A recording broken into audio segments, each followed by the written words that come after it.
আজকে বৃহস্পতিবার, আজকের আমার পূজা অর্চনা করতে আজকেও দেরি হয়ে গেছে। চান টান করে সকালবেলা তুলসীতে জল দিয়েছিলাম। আজকে প্রচণ্ডটা ঠান্ডা ছিল, তাড়াতাড়ি করে উঠে চানটা করে নিয়েছিলাম, কিন্তু পূজা অর্চনা করতে পারিনি। রান্নাঘরের কাজ করতে করতে এতক্ষণ টাইম লাগলো।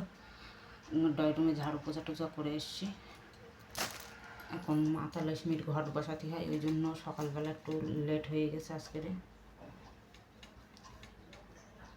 আগের দিন মঙ্গলবাজারে গেছিলাম, গিয়ে কলা নিয়ে এসেছিলাম, ছোটো কলা যেগুলো আমাদের দিকে ঘটে বসায় মাতা লক্ষ্মীর, সেই কলা নিয়ে এসেছিলাম।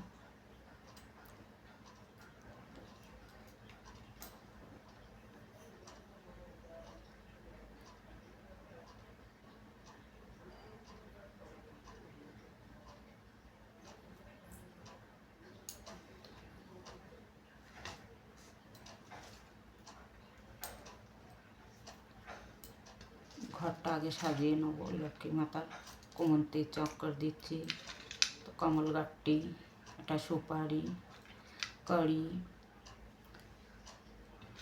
একটা 1 টাকার সিক্কা, একটা ইলাইচি, 2টো ইলাইচি দিয়েছি। দিয়ে মাতা লক্ষ্মীর ঘরটা আগে সাজিয়ে নিয়ে তারপর সবাইকে চান করাবো। কেননা ঘরটা আগে বসে ঠিক করে নেই, ঠিক করে তারপরে চান টান করাবো। মাতা লক্ষ্মীর, বাবা শ্রীহরি, বিষ্ণুর সবাইকে একেবারে চান করাবো। জলটা বেশি হয়ে গেছে, আজকে গঙ্গা জল নেই, গঙ্গা জলও দিই আমি ঘটে, কিন্তু আজকে গঙ্গা জলটা শেষ হয়ে গেছে।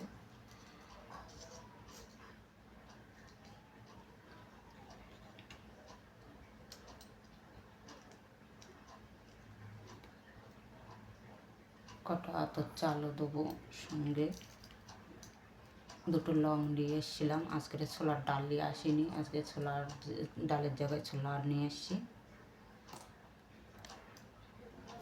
লাল ফুল নেই, হলুদ রঙের গাঁদা ফুল, বেলপত্র আছে, এটা সাজিয়ে রেখে দিয়েছি। প্রদীপটা ধূপকাঠিটা ধরিয়ে নেব। তারপরে কলা নিয়ে এসেছিলাম, যে ছোটো একটা কলা পুজোর জন্য। কেন আমাদের দিকে লক্ষ্মী ঠাকুরের পুজোর দিন কলা চড়াই। আজকের দিনে আমি কলাও খাই না, কেননা বৃহস্পতিবারে করে আমি কলা খাই না।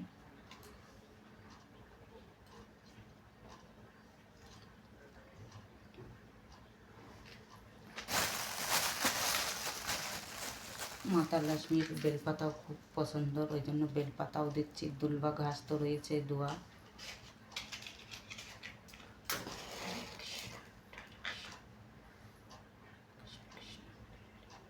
আজকে লক্ষ্মী বারের দিনে ঘন্টা বাজাতে নেই, ওই জন্য আমি ঘন্টা বৃহস্পতিবারে করে ঘন্টা বাজাই না, সন্ধেবেলাও বাজাই না, সকালবেলাও বাজাই না, এমনি পুজো অর্চনা করি। একটা ঘিয়ের প্রদীপ ধরিয়ে নিয়েছি, আর একটা ধূপকাঠি ধরিয়ে এবারে চান করাবো সবাইকে। তারপরে লক্ষ্মী মাতার আরতি টারতি সব করবো, আর তার মধ্যেই পাঁচালি পড়বো। আজকের পৌষ মাসের ব্রত কথা আলাদা থাকে, সেই ব্রত কথাও পড়বো পাঁচালির সঙ্গে সঙ্গে।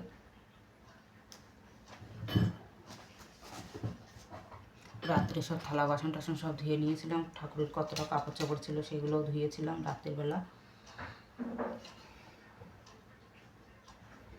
এখন চান করাবো শ্রীহরি, গণেশের চান করাবো। জলে ঘি আর দুধ দিয়েছি, দিয়ে এখন চান করাবো।